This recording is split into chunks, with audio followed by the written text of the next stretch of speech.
사순절 기간 동안 공예배 때 2장씩 읽으면 사순절 끝나고 부활절 때까지 이독을 합니다. 사도행전 이독을 하게 돼요. 여러분들도 집에서 읽으시겠지만 이 사순절 기간에는 성경을 좀 읽으시기 바랍니다. 특히 교회와 맥을 같이 하기 위해서 사도행전을 많이 읽으시기 바랍니다. 사도행전을 카테고리로 뽑아본다면 가장 많이 나오는 글자는 십자가와 예수 그리스도예요. 십자가와 예수 그리스도. 자, 우리가 오늘 교회 신앙 완전 회복 그랬는데 무엇을 안다는 것은 믿는 것에 큰 영향을 끼칩니다. 예수님을 알면, 예수님을 더 많이 알면 예수님을 잘 믿게 될 것입니다. 같은 원리로 교회를 잘 알면 교회 신앙이 튼튼해질 것입니다. 교회를 모르면 그냥 교회를 다니는 것입니다. 그러나 교회를 잘 알게 되면 교회 신앙이 버팀목이 되어서 든든하게 여러분들을 이끌어줄 뿐만이 아니라 교회와 예수님이 같다는 것을 알게 될 줄로 믿습니다. 예수님은 교회에 대해서 단언코 교회가 세워지기 전에 교회에 대해서 말씀하실 때, 자, 예루살렘 성전이 있었습니다. 성전에 와서 보니까 비둘기 파는 자, 동전 바꾸는 자, 짐승 울음소리가 우글우글했어요. 예수님이 성전에 들어가셔서 화가 났죠. 그리고 이렇게 말했습니다. 내 집은 만민이 기도하는 집이라. 아멘. 너희가 강도의 구려를 만들었도다. 기도하는 집인데 창사치의 소굴을 만들었다 이거예요. 이 성전을 내가 헐리라. 그 성전이 지어진 것은 46년이 걸렸다고 합니다.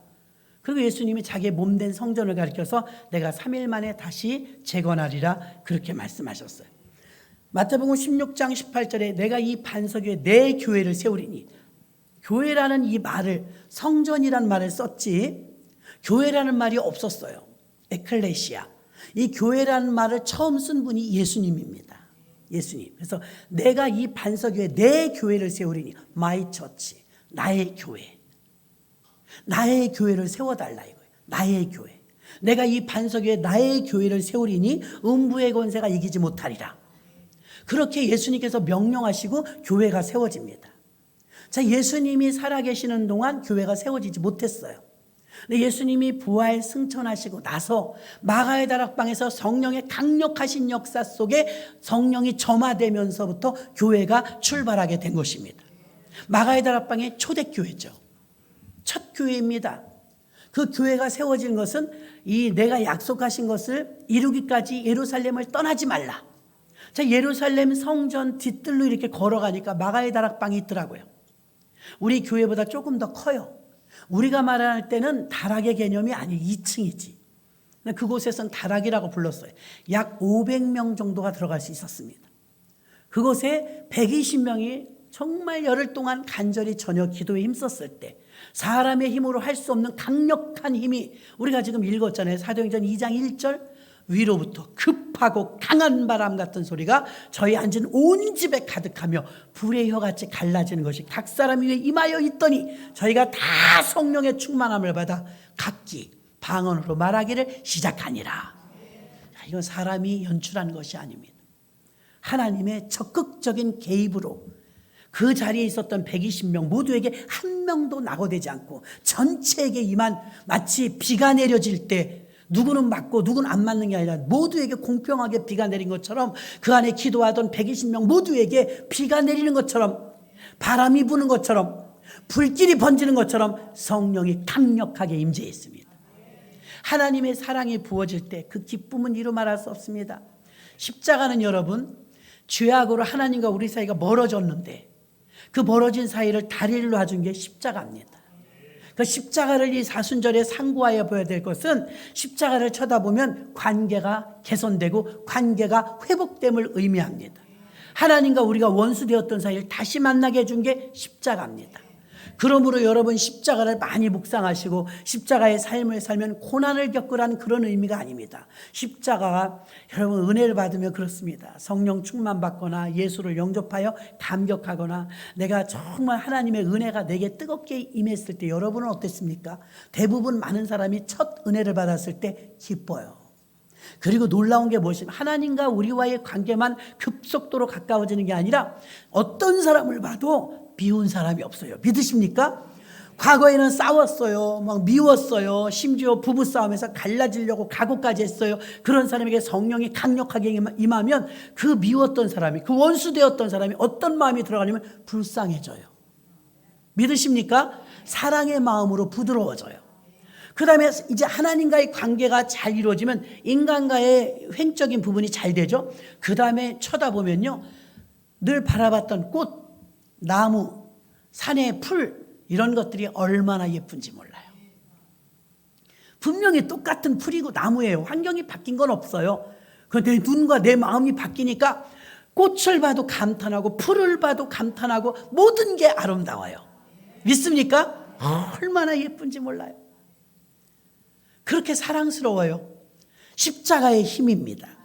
저와 여러분들이 이만큼이나 변화되고 주일날마다 교회로 사생결단을 내듯 여러분이 믿음을 지키며 오시는 이유는요, 여러분이 십자가의 그 공로의 은혜요, 십자가의 믿음 때문에 이 자리에 있는 줄로 믿습니다.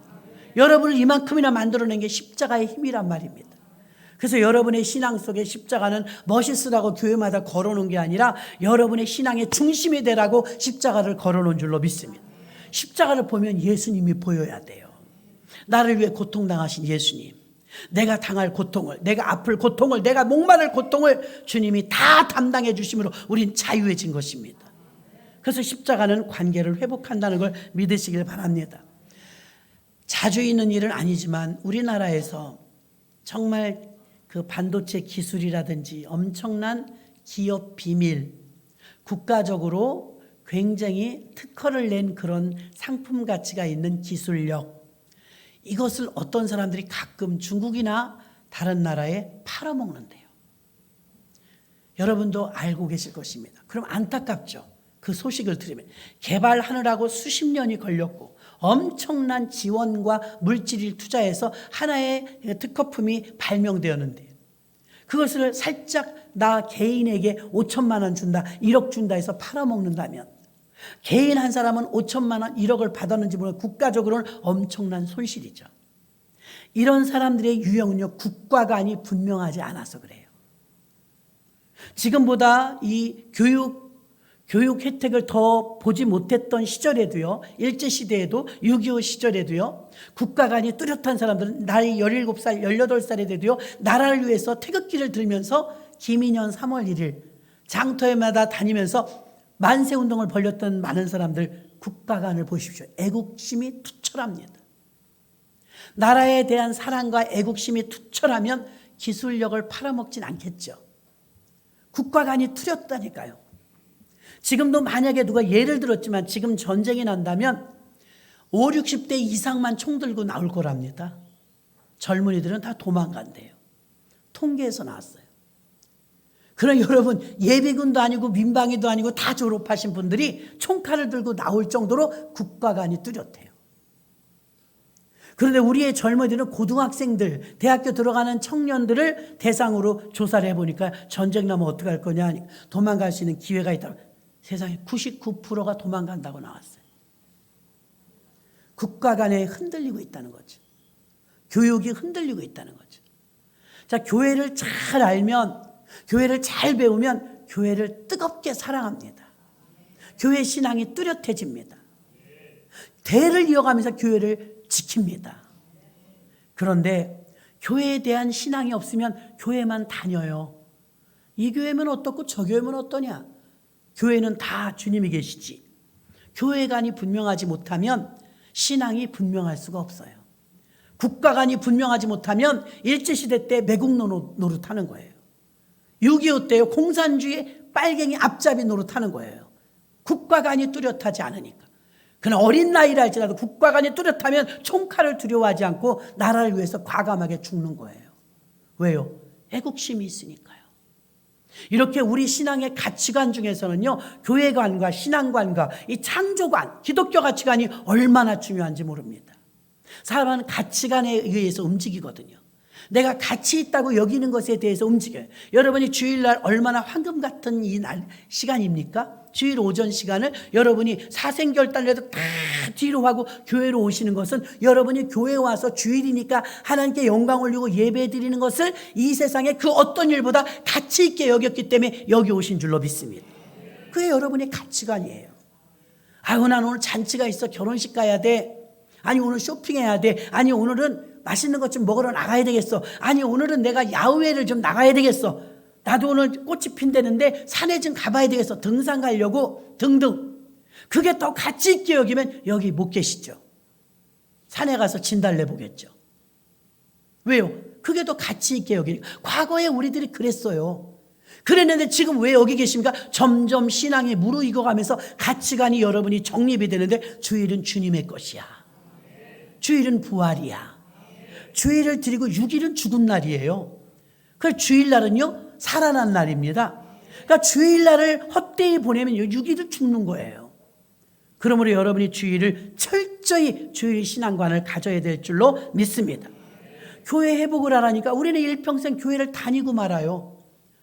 한국 교회는요 성도는 많은데요, 교인이 많은데도요 오히려 교회 신앙, 교회 가치관, 또 신앙관이 많이 흔들리고 있어서 1세기 때 사도행전 교회에서 제일 많이 논했던 교회는 십자가, 예수 그리스도를 가르치는 일을 게을리하지 않았고, 마지막 절에 나오는 말씀처럼 하루에 3,000명씩 회개 운동이 일어나 세례받는 역사가 일어난 줄로 믿습니다. 그래서 예수님께서는 에베소서 5장 26절로 27절 보니까 이는 곧 물로 씻어 말씀으로 깨끗하게 하사 거룩하게 하시고 자기 앞에 영광스러운 교회로 세우사 티나 주름 잡힌 것이나 이런 것들이 없이 거룩하고 흠이 없게 하려 하심이니라. 아멘. 이런 깨끗한 교회를, 하나님께 영광 돌리는 교회를 다시 세우라 이 말입니다. 마태복음 16장 18절 내가 이 반석에 내 교회를, 나의 교회를 세우라 했는데 오늘날 한국 교회를 보십시오. 자기들 입장에서 I 처치, 나의 교회를 세워요. 시편 교회를 세우는 걸 좋아하는데요, 시편 교회는요 여호와는 나의 목자시니 내게 부족함이 없으리로다. 그가 나를 푸른 초장에 누이시며 쉴만한 물가로 인도하시는도다. 그래서 여러분 사고 속에는 시편 교회가 박혀 있어요. 교회 가면 편안해. 교회 가면 쉼이 있어. 안식이 있어. 교회 가면 축복이 있어. 응답이 있어. 위로가 있어. 평안이 있어. 거기에 매몰되어 버려요. 그런 사도행전 교회는 아닙니다. 사도행전 교회는요 그렇게 쉼과 안식과 위로와 축복과 응답을 말하지 않아요. 사도행전 교회는 예수님이 명령하신 교회요, 예수님이 세우라고 하는 교회는 무슨 교회냐? 사도행전 교회는 오직 예수 그리스도를 가르치는 교회입니다. 예수 그리스도를 가르치고 예수 그리스도를 전파하고 예수 그리스도 이름으로 기도하는 교회입니다. 이거는 쉴만한 물가와 위로와 평강과 응답과 축복과는 거리가 멀죠. 사도행전 교회는요 고난이 많았습니다. 그럼 누가 고난 받으려고 교회 와요? 아니요. 자신 개인이 고난이 있을 수 있어요. 환난이 있을 수 있어요. 그때 이길 수 있는 힘은 사도행전 교회입니다. 시편 교회로 못 이깁니다. 사도행전 교회는 강력한 교회였으며 그 교회는 문제가 있으면 기도하는 교회였습니다. 대한민국이 위기를 만날 때마다 정점을 찍을 때는 기도운동이 일어날 때였습니다. 다시 한번 여러분, 이게 회복이요, 바벨론에 이스라엘 백성들이 포로로 잡혀가서 70년 만에 회복하고 돌아오죠. 어떻게 따지면요 이게 70년에 한 번씩은 나라에 대해서 어떤 뒤집어지는 역사가 있었어요. 회복의 역사. 그리고 부흥운동은 미국을 거점으로 보았을 때는요 약 50년에 한 번씩 부흥운동이 일어났어요. 자, 나라에 뒤집어지는 역사가 일어난다면 올해가 2023년도가 우리가 딱 70주년입니다. 전쟁 이후 70년. 그럼 기대해 볼 만한데 바짝 더 기도 밀어서 아예 복음적인 남북 통일을 이뤄내야 될 줄로 믿습니다. 하나님은 하십니다. 우리가 기도해 놓은 게 있잖아요. 너무너무 불쌍하지 않습니까? 우리처럼 누리고 살지 못하지 않습니까? 또 남한 쪽에 있는 분들도 마찬가지입니다. 우리가 편안하게 누리고 사는 것을 북한에서 그들은 누리지 못해요. 최소한의 의식주 문제, 먹는 문제도 해결이 안 돼서 내려옵니다. 안타까운 소식을 여러분이 영상을 통해서도 많이 보셨을 거예요. 어떤 대통령, 어떤 정권에서 이루어지든 반드시 통일은 이루어져야 될 줄로 믿습니다. 그래서 기도해야 돼요. 하나님은 반드시 70년 주기로 회복을 일으켜 주시긴 하지만 그 전에 전제되는 조건은 반드시 기도운동을 일으키십니다. 기도가 올라가야, 수증기가 올라가야 비가 내려오는 것처럼 누군가가 간절한 마음으로 기도해야 그 응답이 내려오는 것입니다. 사도행전 교회는 이렇게 기도하는 교회였습니다. 쉴만한 물가 위로받고 평강을 누리고 안식을 누리고 쉼을 얻고 내 문제 응답받고 내 문제에 매몰되어 버리는 게 아닙니다. 사도행전 교회는 예수님이 원하는 예수님의 교회요, 영혼을 구원해서 예수 믿게 해서 영혼 구원시키는 것이 본질이지, 나 잘되고 내 문제 해결되고 나만을 위해서. 한국교회가 왜 탈교회가 되었습니까? 공유적 교회인데 개인적 교회를 만들어버렸다는 것입니다. 모두가 다, 물론 구원은 1:1 구원은 개인적입니다. 그러나 교회는 개인적이지 않아요. 절대로. 교회는 공유적입니다. 그래서 하나님께서는 이 우리가 지금 읽었던 성경 중에 사도행전 2장 42절로 47절까지 보면 이게 어디 개인 얘기가 나옵니까? 첫 교회입니다. 샘플 교회입니다. 우리가 본받아야 될 교회입니다. 이 교회의 모습은요, 사도의 가르침을 받는 교회였고 서로 교제하며 떡을 떼며 기도하기를 전혀 힘쓰며, 그 다음에 44절, 믿는 사람이 다 함께 있어. 개인주의가 없어요. 다 공동체였어요. 교회 공동체. 말로는 우리가 공동체라고 말하지만 우리 신앙은 전부 개인주의예요. 내가 잘 돼야지, 내가 응답받아야지, 내 문제가 해결돼야지. 여기에 우리가 매몰되어 버려 있으면, 선교는 그럼 뭐하러 합니까? 나만 잘 되면 되지. 물건을 서로 통용하며 재산과 소유를 팔아서 각 사람의 필요를 따라 나눠주고 날마다 마음을 같이 했고 성전에 모이기를 힘썼고, 이거 모두 공동체 아닙니까? 개인주의 신앙이 없어요. 성령을 부어주실 때 자체가 120명 전체에게 주셨는데 우리는 이 성령 받은 것마저도요 개인으로 써먹어요. 성령을 주신 이유는 교회의 유익을 위해 주셨다고 분명히 말씀하셨는데, 내가 성령 받고 방언 받고 은혜 받아갖고 교회에 무슨 유익을 끼쳤냐 이 말입니다. 성령 충만 받고 은혜 받았다는 것을 내가 몇 년도에 성령 받았다고 자랑하는 게 아니라 그것이 내가 섬기는 교회를 위해서 어떻게 쓰임 받았냐 이 말입니다. 사도행전 교회는 쉬는 교회, 위로받는 교회, 사랑받는 교회, 축복받는 교회에서 그치지 않아요. 대기업을 다니면 보너스는 저절로 나오는 것처럼 그런 거는 여러분 하나님 말씀대로 서고 영혼이 잘 되면 범사도 잘 되고 강건한 역사 따라옵니다. 그건 당연히 아브라함도 이삭도 야곱도 다 거부였어요. 구하진 않아도 다 거부였어요. 하나님 뜻대로 살고 하나님 말씀대로 따라가면 그건 다 오는데, 우리는 개인주의적인 것에 욕심에 매몰돼 갖고서 교회가 전체가 안 보여요. 전체를 본다면 우리 국가적인 기밀을 외국에 팔아먹겠습니까? 제정신이 아니죠. 우리 나라의 미래와 나라를 생각한다면 어떻게 이 국가적인 기밀을 팔아먹겠어요? 어떻게 막 넘겨주겠어요? 나라를 사랑하는 마음이 있다면 결코 그런 짓을 못합니다. 그런데 서슴지 않고 하거든요. 왜요? 개인 욕심 때문에. 신앙도 마찬가지입니다. 교회가 망가지고 어그러지는 건요 아주 간단해요. 분열되면 그만이에요. 다 개인주의로 가면. 대한민국이 왜 이렇게 어렵습니까? 물질 만능주의 사회, 이기주의 사회, 개인주의 사회가 너무 팽배해요. 개인밖에 몰라요. 아이들은 우린 옛날에 할머니 할아버지 다 모시고 이렇게 살아서 대가족 제도로 살아서 그런지 모르지만 우리들 마음속에 할머니 할아버지 다 가족입니다. 요즘 아이들 저 유아실 가서 물어보세요. 너네 가족은 몇 명이니? 그럼 딱 4명만 말해요. 3명, 4명. 자기를 키워준 할머니도 가족이 아니래요. 아무리 따져도 아니래요. 얼마나 자기 의견이 강한지 몰라요.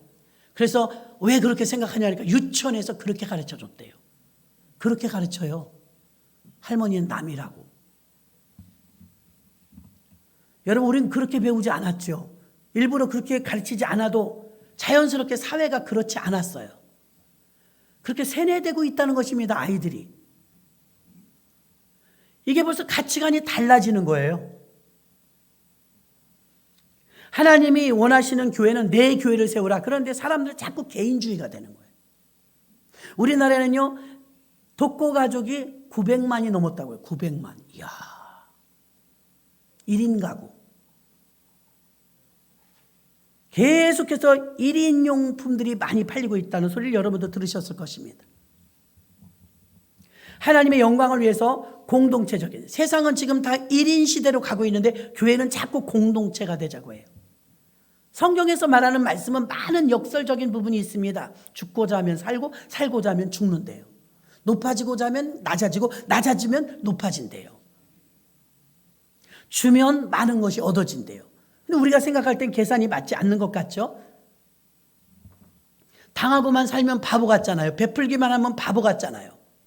근데 성경은 계속해서 베풀래요. 남을 섬기래요. 예수님은 자꾸만 내가 희생하고 그를 높이래요. 내가 손해보는 건데 하래요. 계산해보니까 이게 안 맞아요. 그냥 고집을 부립니다. 교회를 다녀도 하나님 말씀 내가 생각하는 거 다 따로따로입니다. 그만큼 교회를 온전한 참교회, 진리의 교회, 진정성 있는 교회를 세우는 건 쉽지 않습니다. 지금 교회 다니는 사람은 많습니다. 교회 세우는 사람은 적습니다. 교회 세우는 게 뭔지도 몰라요. 교회를 왜 세워요? 그래. 성경적인 교회는 사도들에 의해서 세워진 교회였으며 극도로 세속화되어 가고 있는 이 시대에 진정한 교회가 얼마나 필요한지 모르며 진정한 교회들이 단연코 세워져야 하고 성경적으로 진정한 교회는 모두가 하나이며 거룩하고 보편적이고 사도적인 공교회를 말하고 있지 개교회, 개인주의를 말하고 있지 않습니다. 오늘날 교회들이 왜 이렇게 약해집니까? 왜 빈약해집니까? 왜 교회 신앙이 자꾸 왜곡되집니까? 개인주의를 믿기 때문입니다. 모든 게 개인주의예요. 예수님이 명령하신 교회를 세우는데 목숨을 바치는 사도들의 모습과 오늘날의 모습은 다르다 이것입니다. 에베소서 3장 21절에 교회 안에서와 그리스도 예수 안에서 영광이 대대로 영원 무궁하기를 원하노라. 아멘. 교회 안, 예수 안, 이게 하나입니다. 예수 밖에서, 교회 밖에서는 어떤 열매도 맺을 수 없고 요한복음 15장 5절의 말씀처럼 나를 떠나서 너희가 아무것도 할 수 없습니다. 교회 안에서 헌신해야 돼요. 교회 안에서 믿음을 가져야 되고 교회 안에서 충성해야 됩니다. 교회 신앙을 지키지 못하면 교회 세우지 못하고 자신의 신앙도 세우지 못합니다. 대통령이 오므라이스를 먹었다고 하는데 저는 오므라이스를 돈 주고 사 먹는 거 정말 아까워요. 의외로 쉽거든요. 120년 된 집에서 오므라이스를 드셨대요. 우리는 생각합니다. 야, 무슨 오므라이스 집이 120년이나 됐냐? 일본에서는 120년 된 거는 애들 말로 비교도 안 돼. 떡집 1000년 됐고 갈비탕집 800년 됐고 이런 오래된 음식점이 일본은 많답니다. 일본은 많은가 보다 그래요. 제가 구체적으로 말씀을 드릴게요. 우리나라에는요 100년 이상 된 가게가 작년까지는 5개, 올해 7개. 세상에 가게가 얼마나 많아요? 어떤 가게 다 포함입니다. 상업. 이렇게 모든 상점이 이렇게 많은데도요 100년 이상 된 상점이 7개밖에 없대요. 2023년 현재. 그런데 일본은 100년 이상 된 가게가 32,000개래요. 왜 이렇죠? 옆 동네인데. 우리는 왜 이렇게 됐나 제가 조금 봤어요. 그랬더니 오므라이스 집이 120년 된 거 우리는 굉장하다고 생각했는데 아니 그건 흔한 일이에요. 32,000개의 100년 넘은 가게가 우후죽순 있기 때문이죠. 그럼 우리는 왜 이렇게 되느냐? 조선시대 성리학 사상 때문입니다. 성리학 사상에서는 무엇을 가리키느냐? 상점을 하거나 밖에서 장사를 하는 건 좀 천하게 봤다 이거예요. 천하게. 여러분이 옛날 알죠? 우리가 아는 건 백정 이러면서 고깃집 하면 아주 사람을 얕게 봤잖아요. 그런 의식이 성리학에 있었다는 거죠. 4대 부가들은요 특히 돈을 탐하는 거는 죄악으로 여겼기 때문에 돈 받고 주고받고 이걸 아주 굉장히 경멸했어요. 그래서 우리나라는 자체가 상업을 천대시했기 때문에 가끔 사거기 보면 주막 없습니다. 주막 찾기가 하늘의 별 따기예요. 어디서 밥을 사 먹을 수가 없는 그런 시대가 아니었어요. 과거에 6.25 전후에 사셨던 어르신들에게 물어보세요. 남편이 전쟁터에 가서 사망하면 해먹고 살 게 없어요. 여자가 벌어먹고 살 게 없었다는 거예요. 그만큼 상업이 없었어요. 그래서 우리나라는 화폐 경제에 실패했습니다. 서구에서 이미 금융업이 발달해서 은행이 있는데 은행이 있다는 건 돈이 주고받는다는 거 아닙니까? 다른 나라는 은행이 있을 때 우리나라는 그때까지 물물교환했어요. 집이 감자 있어? 나 고구마랑 바꿔 먹어. 이러고 살았어요. 우리는요. 상점 문화가 아니에요. 물물교환 문화였다는 거예요. 이게 성리학에서 나온 것에 대해서 경제가 실패했다는 것이죠. 오늘날은 어떻습니까? 세계 어디다 내놔도 빠지지 않는 상점들을 가지고 있죠. 마켓 시장이 굉장히 커요. 이렇게 장인 정신, 상업을 중시하던 나라들은 발전했는데, 그러니까 상업이 발전한 나라들을 한번 찾아보세요. 경제 대국들이에요. 일본이라는 나라는요, 부자 나라입니다. 부자 나라. 상업이 발전했기 때문이에요. 자, 우리도 농경사회에서 산업사회 발달로 이어가면서 기술자, 공장, 이런 물건 만드는 엔지니어들이 대접을 받는 시대가 있었죠. 지금은 상점이 많아요. 얼마나 경쟁이 치열한지 지금은 정말 너무 많아갖고 경쟁력에 의해서 많이 힘들어졌습니다. 자, 이렇게 100년, 200년 된, 또 1000년 된 상점들이 많은 나라가 경제 부분에서는 우뚝 섰다 이것입니다. 우리는 너무 늦게 출발했다는 거죠. 자, 그렇다면 기독교 복음을 봅시다. 그럼 1세기 때는요, 지금으로부터 2000년 전에 교회가 시작됐어요. 2000년 전에 시작한 장인 정신을 가지고 있는 상점들은요, 오므라이스면 오므라이스, 고기면 고기, 떡이면 떡, 반찬이면 반찬을 오랜 세월 그것만 한 거예요. 그것만. 그렇죠? 자꾸 다른 걸 변경했다면 장인이라고 하지 않죠. 그럼 대를 물려가면서 그걸 이어받았다는 거예요. 우리나라에도 그런 가게 많이들 찾아갑니다. 원조, 진짜 원조, 참 원조 이러면서 원조 할머니 족발 이런 데 막 찾아가잖아요. 그게 장인 정신을 가지고 그걸 그대로 물려받았다는 걸 말합니다. 교회가 애초에 1세기 때 있었던 교회를 우리가 지금 읽었어요. 사도행전 1장, 2장, 특히 2장 42절로 47절이 교회의 샘플이에요. 예수님께서 이렇게 교회를 세우라고 했어요. 근데 이런 교회를 우리에게 샘플로 줬는데 이게 세월이 흘러내려가면서 교회들이 내려오면서 2000년이 지났는데 변형됐어요. 탈교회. 원래 그 맛이 아니라는 거예요. 특히 한국 교회는 많이 변질됐어요. 듣도 보도 못했는데 푸른 풀밭 실만한 물가 위로받고 축복받고 교회 가야 번창하고 이렇게 세뇌가 돼버렸어요. 이건 사도행전에서 가르쳤던 교회랑은 전혀 다르다는 거죠. 사도행전에서 가르쳤던 교회는요, 예수만을 가르쳤다는 거예요. 예수와 복음과 복음 전파, 이 일에 사력을 다했다는 것을 아시기를 바랍니다. 사도행전 1장 1절로 2절 보니까 데오빌로여 내가 먼저 쓴 글에는 무릇하여 예수의 행하시며 가르치기를 시작하신 부터 그의 택하신 사도들에게 성령으로 명하시고 승천하신 날까지 이를 기록하였노라. 오직 예수로 시작했다는 거예요. 예수를 가르치기를 시작하고, 그러니까 초대교회는요, 원형교회로 가려면 어떻게 되느냐? 예수 그리스도를 가르쳐야 합니다. 예수 그리스도를 전파해야 됩니다. 예수 그리스도의 교회를 세워야 합니다. 주인이 예수님이에요. 여러분 백화점에 가서 상상을 한번 해보세요. 내가 화장품 가게 사장이에요. 점원을 뒀네. 이 점원이 장사를 잘하나 백화점에 가봤어요. 그래도 우리 점원이 부지런한데 손님하고 막 다정하게 이야기를 하고 있어요. 아, 화장품 많이 팔았겠다. 가봤더니 앞집이 샤넬 가방집이라 치십시다. 명품 백. 앞집이 샤넬 가방인데 우리 점원이 가만 보니까 친절하게 하긴 하는데 샤넬 백 얘기만 해. 아니, 화장품 판매하라고 세워놨는데 야, 백으로 말할 것 같으면 어쩌고 저쩌고 이게 세계 명품입니다. 막 자랑을 늘어지게. 다음날 갔더니 또 그래. 그 다음날 갔더니 또 그래.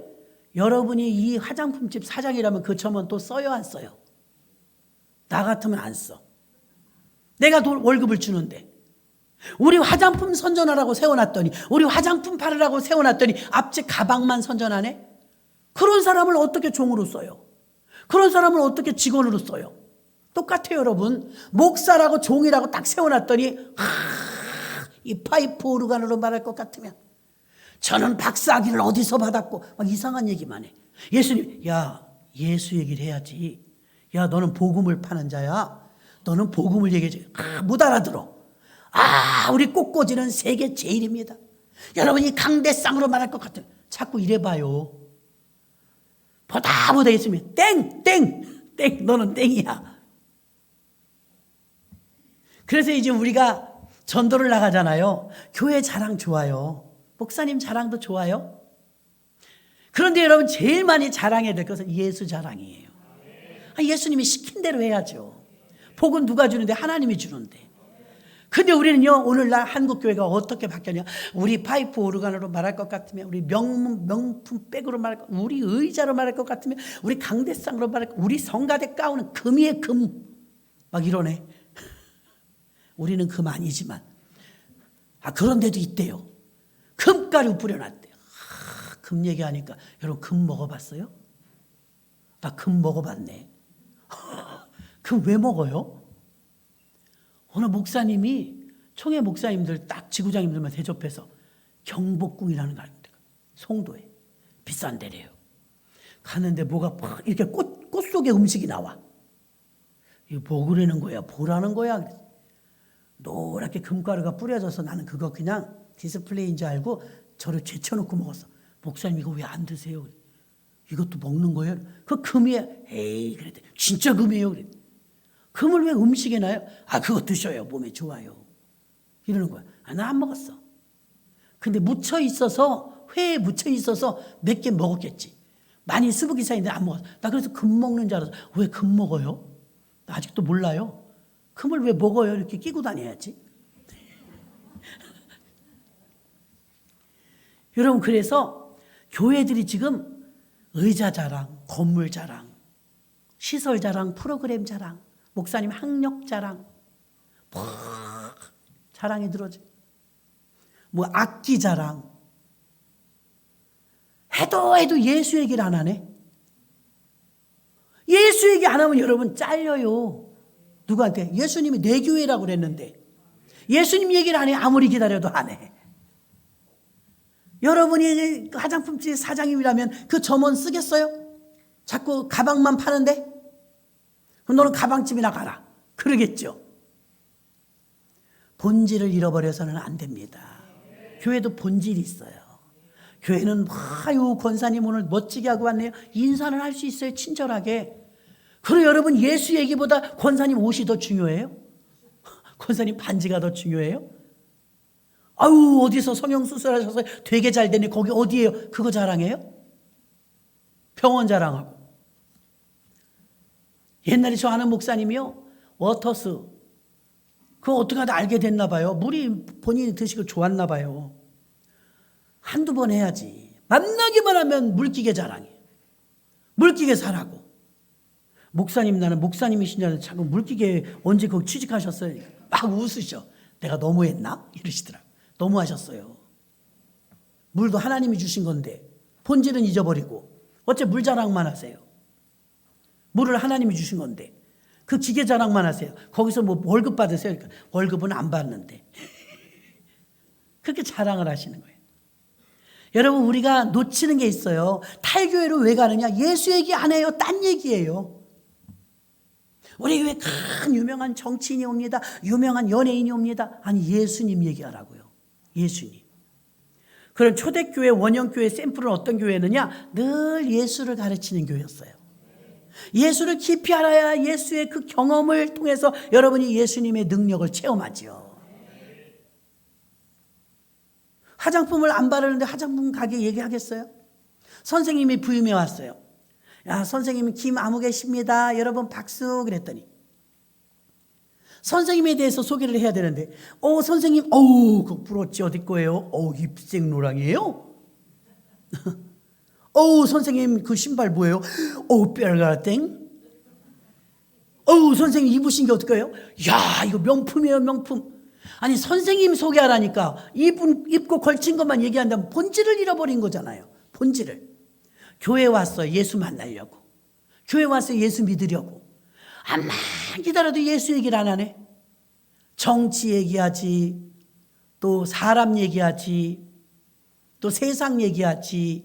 이런 얘기하지. 나 예수가 궁금하다고. 나 예수를 알고자 예수를 믿고자 하는데 예수 얘기를 오늘도 못 들었네. 내일도 못 들었네. 다음 날도 못 들었네. 여러분 교회 여러분 왜 오셨어요? 예수 만나러 오신 줄 믿습니다. 우리 교회에 어느 청년이요. 출근할 때든 퇴근할 때든 또 중간에 시간이 날 때든 아무 때나 와서 기도하고 가는 청년이 있어요. 어제도 어떻게 하다 제가 토요일하고 주일은 CCTV를 잘 틀어놔요. 사람들이 많이 오니까. 그래서 이제 끝날 때 끌려고 하다 보니까 누가 하얀 옷을 입고 이쪽으로 스르륵 들어와. 깜짝 놀랐어. 누가 하얀 옷을 질질 끌리게 롱코트처럼 길게 쓱 들어와. 아유 누구지? 누가 오셨지? 그러면 이제 전화하거나 문을 열어달라고 해야 되는데 그냥 스르륵 들어왔어. 그래서 이렇게 좀 이렇게 확대를 이렇게 해서 이렇게 보니까 아무개 청년이에요. 청년이 기도하는 거예요. 강단에 엎드려서 기도하는 거예요. 아이고 예뻐라 예뻐라. 아니 예배 시간도 아니에요. 토요일 날 밤 10시 반쯤 됐을 거예요. 그 시간에 청년이 데이트하고 놀기도 바쁠 텐데 왜 교회 왔겠어요? 목사님 띵동띵동 문 열어주세요 이런 것도 안 해요. 벌써 비번도 알더라고. 그럼 스르륵 들어가고 기도하는 거예요. 그 사람은 예수님 만나러 온 거예요. 아무도 없는데 깜깜한데 제가 본 줄도 모를 거예요. 아니 제 눈이 중요한 게 아니라 주님이 보셨겠죠. 그냥 누가 보든지 말든지 그는 그냥 자기 의식 속에서 신앙이 있으니까 자기 시간 될 때 와갖고 교회 와서 기도하는 거예요. 그 사람이 설교 들으러 왔겠어요? 뭐 건물 보러 왔겠어요? 주님 만나러 온 줄로 믿습니다. 목적이 뚜렷한 거예요. 목적이. 교회는 주님 만나러 오는 곳인 줄로 믿습니다. 그래서 교회는 언제나 예수 이야기를 해야 될 줄로 믿습니다. 베드로의 설교도 사도 바울의 설교도 똑같아요. 일치해요. 언제나 예수 얘기하는 줄 믿습니다. 참 교회는 어떤 교회냐? 샘플되는 원형 교회는 어떤 교회냐? 늘 예수 얘기하는 교회입니다. 두 번째는요. 참 교회는요. 사도들에게 성령의 역사의 현장이 일어나요. 지금 에즈버리 대학교에 일어난 성령운동처럼 성령의 그 강력한 하나님의 사랑의 부음이 온몸으로 느끼는 거야. 그 희열과 기쁨과 감격을 이루 말할 수 없어. 앉아있을 수 없어. 모두가 서서 25살 이하의 청년들이 1000명이 모여서 막 하나님을 찬양하는데 영상으로 봤지만 막 후끈 달아올라 같이. 얼마나 엄숙하고 얼마나 거룩하며 얼마나 뜨거운지. 거기 미처 교회가 좁아갖고 들어오지 못하는 많은 사람들은요 캠퍼스에서 그 에즈버리 대학교에서 막 사람들이 막 군데군데 모여갖고 하나님께 찬양하는데 동일한 역사가 일어나는데 그때 그날 수요일 저녁 예배 목사님 설교가 여러분 하나님의 사랑이 듬뿍 부어질 때까지 기도합시다. 하나님의 사랑이 체험될 때까지 기도합시다. 그리고 예배가 끝나고 19명 남았대. 19명. 그 19명이 남아서 막 기도한 거예요. 청년들이. 근데 급하고 강한 바람 같은 소리. 그 성령의 강력하심이 50년 만에. 그 1970년도에도 그 에즈버리 대학교 1차 부흥운동이 일어나서 예배가 일주일 동안 끝나질 못했대요. 이번에는 2주 동안 예배가 못 끝났어요. 총장님이 휴교하고 왜 너무 많은 사람들이 막 전국에서 모여 이 SNS를 통해서 막 소문내갖고 사람들이 점점 꾸역꾸역 더 많이 모이는 거예요. 교통이 통제될 정도로. 왜 그렇게 사람들이 오겠어요? 성령의 하나님의 그 사랑의 부어주심에 체험하여 모두 울면서 눈물을 흘리면서 찬양하는데 특별하고 유명하게 인도하는 목사님도 없어요. 그냥 자기들끼리 자연스럽게 한 사람 나왔다 들어갔다 간증하고 찬양하고 들어가고 나가고 하면서 예배 드리는데 그 황홀경에 빠진 거예요. 모두가 다 성령의 충만함을 받은 거예요. 그 부흥운동이 지금 각 지역으로 퍼지고 나가고 있다고 하길래 그 소식을 듣고 영상으로 봤으니까 저희도 기도하는 거예요. 하나님 우리는 미국으로부터 교회도 들어왔으니까 성령운동 저 성령의 점화가 우리나라에도 점화되게 하여 주옵소서. 우리 교회를 결코 잊지 마시옵소서. 기도하시기 바랍니다. 천국은 침노하는 자의 것이에요. 얼마나 그 사랑의 부음 속에서 우리나라도 갈급해요. 얼마나 갈급해. 코로나 겪었죠. 어려움 겪었죠. 과거에 은혜 꽤나 받았던 1970년대 막 엑스플로 전도 대회 막 이런 거 일어났을 때 성령 충만 받았던 사람들이 너무 지금 빡빡해. 건조한 거예요. 그 옛날 뜨거웠을 때 생각하면은. 그런 성령 강력한 운동은요, 여러분 조금 일어나는 게 아니에요. 어느 교회 한 교회에서 은혜 받았다가 아니라 전체가 부어지는 영향력인 줄 믿습니다. 그건 성령님이 하시는 거예요. 우리가 하는 게 아니에요. 특별한 사람에 의해서 움직여지는 것이 아닙니다. 사도행전 1장 4절 5절 보니까 사도와 같이 모이사 저에게 분부하여 가라사대 예루살렘을 떠나지 말고 내게 들은 바 아버지의 약속하신 것을 기다리라. 요한은 물로 세례를 베풀었으나 너희는 몇 날이 못되어 성령으로 세례를 받으리라 하셨느니라. 아멘. 자, 성령으로 세례를 받으라. 지금 오늘날 교회가요 성령으로 세례받는 교회가 드물어요. 또 물세례도 마찬가지예요. 우리 여름마다 옥상에 가서 세례탕에서 세례받죠. 한국 교회가 어렵고 힘든 게 무엇이냐면 교인은 많은데 세례 교인이 적어요. 세례 교인이란 이제 예수 믿고 입교하여서 세례받고 성령 받고 교인이 되는 것이죠. 그런데 지금은 세례 교인이 많은 게 아니라 그냥 이동하는 이동신자가 많죠. 그런데 하나님 나라에서는요, 이동신자는 숫자가 늘어나는 게 아니에요. 하나님 나라에서는 세례신자가 늘어나는 거예요. 한국교회가 지금 멈춘 게 뭐예요? 세례교인이 줄어들고 있다는 거예요. 교인은 많은데. 그러니까 초대교회는요, 날마다 3,000명씩 막 세례받고 세례교인이 많았다는 것입니다. 그래서 여러분, 우리 교회가 참교회가 되려면 해마다 세례교인이 늘어야 합니다. 세례교인이 많이 나올 수 있게 해달라고 기도하시기를 주의 이름으로 축원합니다. 마지막 세 번째를 보니까 모두가 참여하는 공동체. 아까도 말씀드렸습니다. 공동체. 오늘날의 사회는요, 자살, 각종 중독, 이혼, 낙태, 동성애, 집단적 포퓰리즘, 이념, 권력, 혼합종교, 이단들이 증가하고 있습니다. 그래서 많은 어려움을 겪고 있습니다. 개인주의와 물질 만능주의, 포스트 모더니즘 사회, 자기가 옳다, 내 뜻대로 산다, 이런 위주로 사는 사람들이 많습니다. 이것을 44절에도 보니까 하나님께서 말씀하시기를 믿는 사람이 다 함께해서 서로 모든 물건을 통용하고 재산과 소유를 팔아. 이 공동체인데 공동체가 되지 않고 개인주의가 되다 보니까 전부 어려워서 지금은 폐역한 세대가 되어버렸어요. 폐역한 세대. 폐역한 세대는 40절에 나옵니다. 또 여러 말로 확증하며 권하여 가로되 너희가 이 폐역한 세대에서 구원을 받으라. 지금 이 복음을 예수를 누구에게 전해줘야 되느냐? 폐역한 세대에게 대상을 정해준 거예요. 누구에게 복음을 증거해야 돼? 예수 잘 믿는 사람에게 전하는 게 아니라 폐역한 세대, 이기주의와 각종 중독과 각종 죄악에 빠져있는 이 폐역한 세대에 외치라는 것입니다. 예수 그리스도를. 열매를 거둔 건 하나님이 하실 줄로 믿습니다. 지금 어떤 사회냐? 로마서 1장 27절로 31절. 지금은 이런 시대에 이와 같이 남자들로 순리대로 여인 쓰기를 버리고 서로 향하여 음욕이 부릴 듯하며 남자가 남자로 더불어 부끄러운 일을 행하여 저희가 그릇 때문에 상당한 보응을 자신이 받았느니라. 또한 저희가 마음에 하나님 두기를 싫어하며 하나님께서 저희를 그 상실한 마음대로 내버려 두사 합당치 못한 일을 하게 하셨으니 곧 불의, 추악, 탐욕, 악의가 가득한 자요, 시기, 살인, 분쟁, 사기, 악독이 가득한 자요, 수군수군하는 자요, 비방하는 자요, 하나님을 미워하는 자요, 능욕하는 자요, 교만한 자요, 자랑하는 자요, 악을 도모하는 자요, 부모를 거역하는 자요, 우매한 자요, 배약하는 자요, 무정한 자요, 무자비한 자라. 이게 폐역한 세대예요. 이런 시대라 이거예요. 무자비한 시대. 이런 시대를 그냥 내버려두면 구원받지 못하고 다 죽어요. 그래서 외치라는 것입니다. 폐역한 세대, 세상은 너무나 잔인하여 지옥으로 치닫고 있습니다. 시간이 지나면 좋아질 것이라는 건 착각입니다. 우리는 다음 세대들을 위해서 눈물을 흘리며 깨어 기도해야 될 줄로 믿습니다.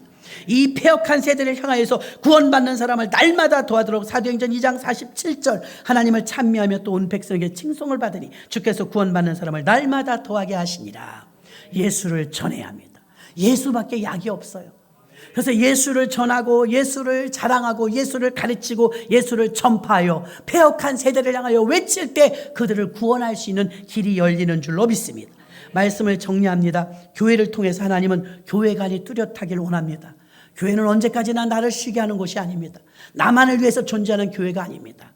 우리는 교회를 통해서 사명자들이 되어서 예수를 가르치고 예수를 전파하며 예수를 증거하는 자들이 되어져 예수 그리스도가 살아있는 교회, 교회와 사도들에게 성령이 역사하는 세례의 교인이 많아지는 교회, 그리고 모두가 공동체가 되어서 예수를 증거하여 결국은 이렇게 폐역한 세대를 향해서 담대히 나갈 수 있는 증인되는 교회가 참다운 교회인 줄로 믿습니다. 하나님 감사합니다. 이 짧은 시간에 어찌다 참다운 교회를 전할 수 있겠습니까마는 우리가 요점을 잘 들었사오니 참다운 교회 세우는데 앞장서는 우리 모두가 되게 하여 주옵소서. 예수님의 이름으로 기도합나이다. 아멘. 말씀에 큰 은혜 받으신 줄